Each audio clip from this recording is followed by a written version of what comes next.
জাতিসংঘ প্রতিষ্ঠিত হয় 1947 সনে।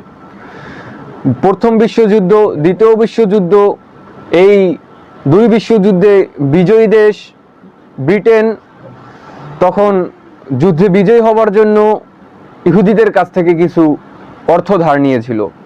সেই অর্থ ধার নেওয়ার পিছনে এবং অর্থ ধার দেওয়ার পিছনে একটাই কারণ ছিল, সেই কারণটা হলো এই যে ফিলিস্তিন ভূমি, সেটা ইহুদিদেরকে যে কোনো মূল্যে ছিনিয়ে এনে দেওয়া।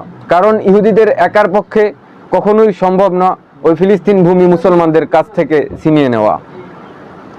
তো ফিলিস্তিন ভূমি মুসলমানদের কাছ থেকে ছিনিয়ে নেওয়ার জন্য এই বিশ্বযুদ্ধগুলোর পরে জাতিসংঘ প্রতিষ্ঠা করে 1947 সনে খ্রিস্টানরা জাতিসংঘ প্রতিষ্ঠা করে।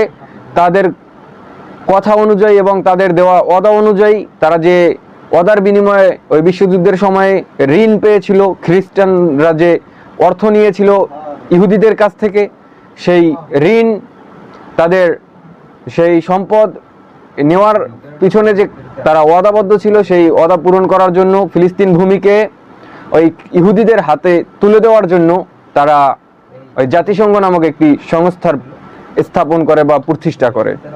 সেই সংস্থায় অনেকগুলো দেশকে একত্র করা হয় এবং অনেকগুলো দেশের সৈন্যবাহিনী, সেনাবাহিনী সেখানে একত্রিত করে বিভিন্ন দেশে পাঠানো হয়।